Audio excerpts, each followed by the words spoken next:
প্রতিদিনের মতো আজকেও বাহিরে অনেক ঠান্ডা। তোমার কি আর কোনো কাজ নাই?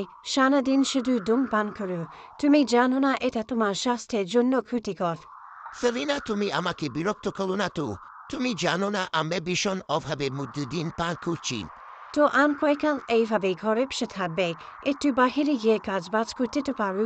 ঘরে খাবার পুড়ে এসেছে, আর মাত্র 2 দিনের চাল আছে।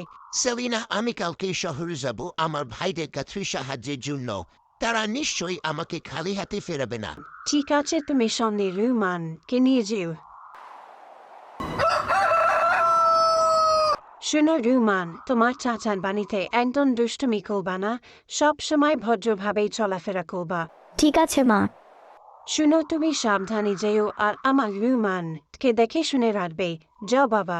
চলো রোমান।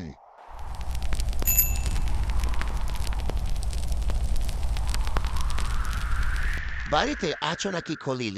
আনি রোপিত, তুমি চলে এসেছো, আসো ভিতরে আসো। শুনো খলিল ভাই, আপনার কাছে পর্যাপ্ত পরিমাণ চাউল থাকলে আমাকে কিছু চাউল দেন।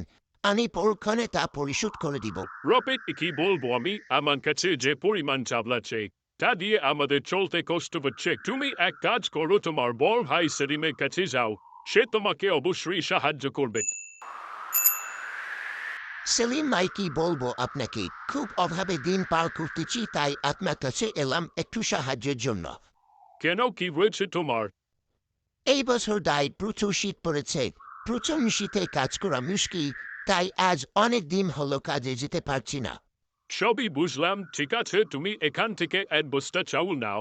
আমি আশা করি তোমার অভাব কেটে উঠবে। সত্যি বলতে সেলিম ভাই, আপনাকে কি বলে যে ধন্যবাদ দিব তা আমার জানা নাই।